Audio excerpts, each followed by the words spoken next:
मित्रों, स्वास्थ्य सूत्र में आपका स्वागत है। आज का वीडियो हमारा डिप्रेशन के ऊपर है। जैसा कि आप जानते हैं कि डिप्रेशन एक गंभीर बीमारी है जिसे हम सामान्य भाषा में अवसाद के नाम से, मन की खिन्नता, मन की उदासी या मन का उच्चाटन होने से हम पहचानते हैं। ये गंभीर बीमारी है, विश्वव्यापी समस्या है। इसके कारण हर साल पूरी दुनिया में, ये मेरी रिपोर्ट नहीं, ये विश्व इकोनॉमिक फोरम की रिपोर्ट है कि 80 लाख करोड़ का नुकसान उठाना पड़ता है। क्योंकि जो लोग डिप्रेशन में चले जाते हैं वो अचानक अपनी नौकरी पर जाना छोड़ देते हैं, अपने कार्यस्थल ऑफिस में जाना छोड़ देते हैं, अपने व्यवसाय से कट जाते हैं या अन्य गतिविधियों में पीछे हट जाते हैं। इससे उन्हें तो इकोनॉमिकल नुकसान होता ही है, लेकिन जिन संस्थाओं में वो काम कर रहे हैं, जिन लोगों के लिए वो नौकरी कर रहे हैं या जिन विभागों में उनकी सेवाएं हैं, उन सबको भी नुकसान उठाना पड़ता है। तो इस तरह पूरी दुनिया में 80 लाख करोड़ से ज़्यादा का नुकसान सिर्फ डिप्रेशन के कारण उठाना पड़ता है। इसी एक तरह डिप्रेशन एक गंभीर समस्या है जिसके कारण डिप्रेशन से पीड़ित गंभीर किस्म के रोगी आत्महत्या तक करने पर उतारू हो जाते हैं।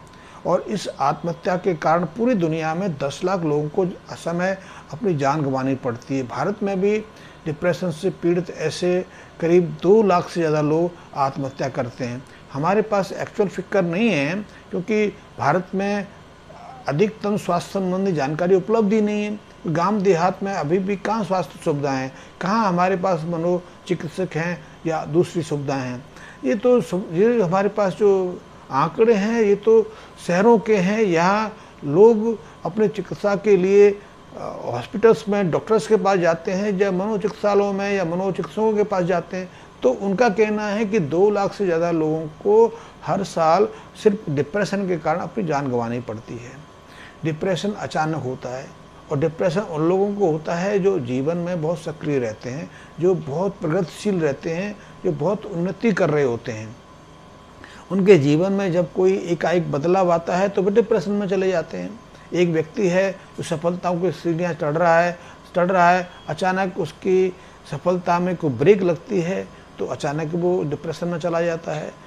मन की उदासीनता में ऐसा चला जाता है कि परिवार से भी कट जाता है, नौकरी जाना छोड़ देता है, अपना व्यवसाय करना छोड़ देता है, अपने व्यापारियों से फ़ोन पे बात करने में भी उसे डर लगने लगता है और घर में अकेला किसी कमरे में कैद कर लेता है। इसी तरह आपने देखा होगा बहुत सारी फिल्मी हीरोइंस हमारे देश की ऐसी रही हैं जो सफलता में एकाएक शीर्ष पर पहुंची और अचानक उन्होंने आत्महत्या कर ली।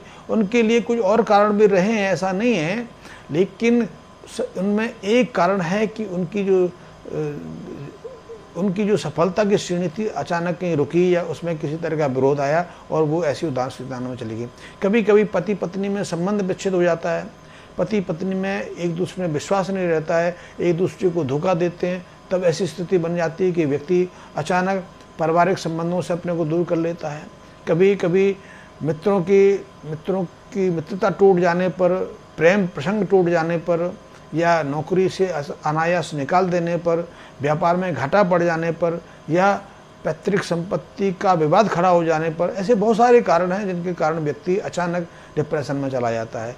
डिप्रेशन का एक और कारण है जीवन में अनसिक्योरिटी, जीवन की सुरक्षा का खतरा पैदा हो जाना। ये खतरा नौकरी का भी हो सकता है, ये ज़मीन का भी हो सकता है, ये किसी कोर्ट कचहरी का भी हो सकता है। ऐसे बहुत सारे कारण हैं जिसके कारण व्यक्ति अचानक डिप्रेशन में चला जाता है। डिप्रेशन एक गंभीर बीमारी है, इससे इकोनॉमिकल नुकसान भी होता है, इससे जीवन का भी नुकसान होता है। इसके कारण हजारों लाखों लोगों को अपनी जान गंवानी पड़ती है।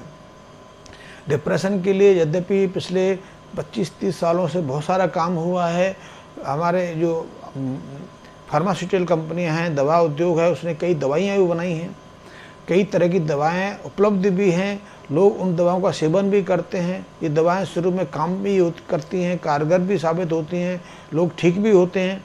लेकिन देखने में आया है, ऐसा अध्ययन हुआ है कि ये दवाइयाँ उनके लिए कभी कभी आत्महत्या करने का कारण ही बन जाती हैं, क्योंकि इन दवाओं के प्रयोग से उनके मस्तिष्क के कुछ केंद्र ज़्यादा एक्टिव हो जाते हैं, कुछ एक्टिव केंद्र इनएक्टिव हो जाते हैं, निष्क्रिय हो जाते हैं, उनकी मानसिक स्थिति द्वंद्व में फंस जाती है। फिर वो अनायास एक हताशा की स्थिति में आत्महत्या का रास्ता चुन लेते हैं। ऐसे बहुत सारे लोग हैं, बहुत सारे ऐसे आंकड़े उपलब्ध हैं कि चिकित्सा कराते कराते बीच में ही लोगों ने अपनी जान दे दी। कभी कभी ऐसे जो डिप्रेशन के रोगी हैं, दवा खाते खाते अपने को फांसी लगा लेते हैं या अपनी छत पर चढ़ के कूद जाते हैं। ये बहुत बड़ी गंभीर स्थिति है। आजकल मनोचिकित्सक डिप्रेशन की दवाइयाँ, एंटी डिप्रेशन की मेडिसिन के साथ में साइको काउंसलिंग भी कराते हैं, जिससे कि उनके अंदर जो द्वंद्व फंसा है वो निकले। लेकिन फिर भी इसका समाधान नहीं हो रहा। निरंतर मनोरोगियों की संख्या बढ़ रही है, डिप्रेशन के रोगियों की बढ़ रही है, डिप्रेशन से समस्याएं खड़ी हो रही हैं। इसके कारण पारिवारिक संबंध टूट रहे हैं, पति पत्नी के संबंध विच्छेद हो रहे हैं, क्योंकि डिप्रेशन में गया व्यक्ति अपने अंदर यौन सामर्थ्य की कमी भी अनुभव करने लगता है। इससे पैतृक संबंधों के साथ साथ घरेलू संबंध भी टूट रहे हैं, पिता पुत्र के संबंध टूट रहे हैं, भाई भाई के संबंधों में विच्छेदन हो रहा है। तो डिप्रेशन एक गंभीर समस्या है। डिप्रेशन पर मैं भी पिछले 12-15 सालों से गंभीर रूप से कार्य कर रहा हूँ। डिप्रेशन पर नहीं, कई चीज़ों पर काम कर रहा हूँ, कई मनोरोगों पर मैंने काम किया है। तो मैंने अपने अध्ययन में देखा है कि डिप्रेशन के लिए सबसे मूल कारण है हमारे मन के अंदर कोई कुंठा बैठ जानी, कोई नकारात्मक इच्छा बात बैठ जानी, किसी के प्रति अविश्वास का भाव बैठ जाना, जिससे हम अपने जीवन में निराशा का भाव ले आते हैं, नकारात्मक भाव ले आते हैं। हमें लगता है कि हमारे जीवन में कुछ बचा ही नहीं, हम जीवन में असफल हो गए। हमारे लिए, हमारे परिवार में या हमारे आसपास में, मित्र मंडल में ऐसा कोई नहीं जो हमारा सहयोग कर सके, जो हमारी सहायता कर सके, हमें इस मुसीबत से बचा सके। तो ऐसे नकारात्मक भाव में पड़कर व्यक्ति डिप्रेशन की स्थिति में चला जाता है, अपने को काट लेता है, घर में पड़ा रहता है, नहाता नहीं है, समय से खाता नहीं है, घूमने के लिए निकलना मुश्किल हो जाता है, कमरे छोड़ने पर वो नानो कुछ करने लगता है, घर परिवार के साथ यदि जोर जबरदस्ती करते हैं तो लड़ना शुरू कर देता है। ऐसे जो डिप्रेसिव रोगी हैं, ऐसे डिप्रेशन के जो मरीज हैं, वो बाजार जाने से डरते हैं, वो विवाह शादी जैसे उत्सवों में जाने से डरते हैं, पार्टी अटेंड नहीं करते हैं। तो एक देखा गया है कि ऐसे लोगों के जो मन में एक कुंठा बैठ जाती है, एक डर बैठ जाता है, एक वहम बैठ जाता है। उस वहम के कारण वो अपने को सामाजिक जीवन से काट लेते हैं। ऐसी जो खिन्नता की स्थिति है, उनको लगता है कि जीवन निष्फल हो रहा है।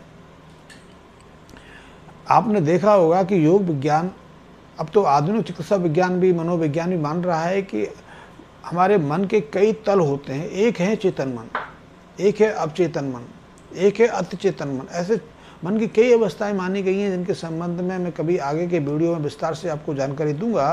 लेकिन 3 मनों के बारे में तो अब सब जानते हैं: चेतन, अचेतन, अवचेतन, कॉन्शियस, अनकॉन्शियस, सुपर कॉन्शियस।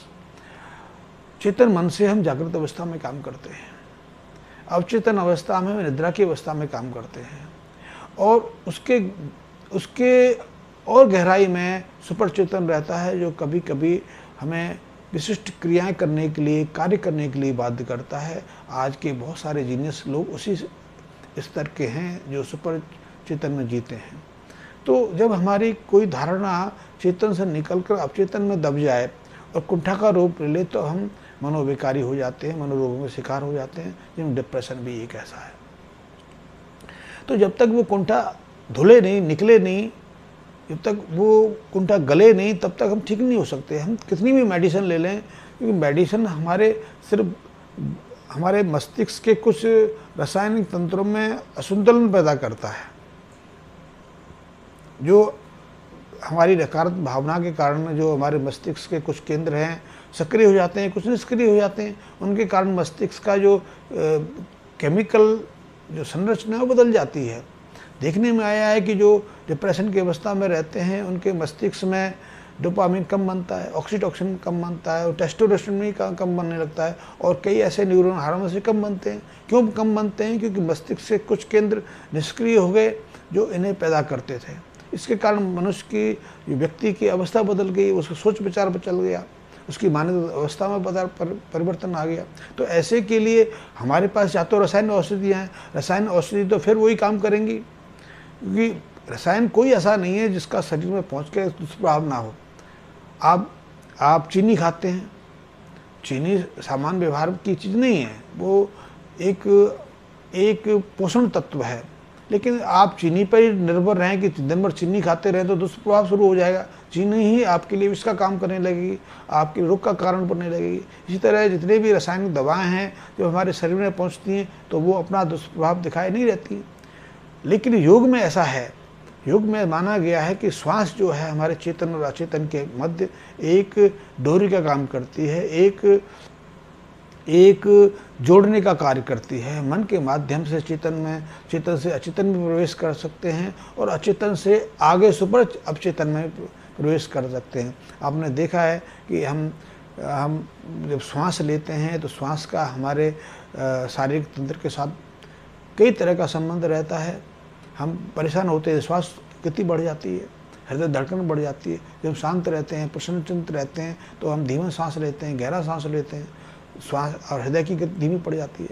इसी तरह योग में ऐसी बहुत सारी क्रियाएं बताई गई हैं जिन्हें हम प्राणायाम की क्रियाएं कहते हैं, और वो उच्च प्राणायाम की क्रियाएं ध्यान साधना से संबंधित हैं, क्योंकि ध्यान भी एक ऐसी अवस्था है जो चेतन में रह के नहीं संभव हो पाता। वो ध्यान की अवस्था ही है जब अपचेतन में या अतिचेतन में प्रवेश करते हैं तभी संभव है। तो मैंने देखा है कि आप श्वास की क्रियाओं के माध्यम से आप रेचन कर सकते हैं। आप अपने कहाँ जो मस्तिष्क में कुंठा बैठी है, ग्रंथि बन गई है, उसको गला सकते हैं, उसे घोल सकते हैं, उसे दूर कर सकते हैं और अवसाद जैसी अवस्था से बाहर आ सकते हैं।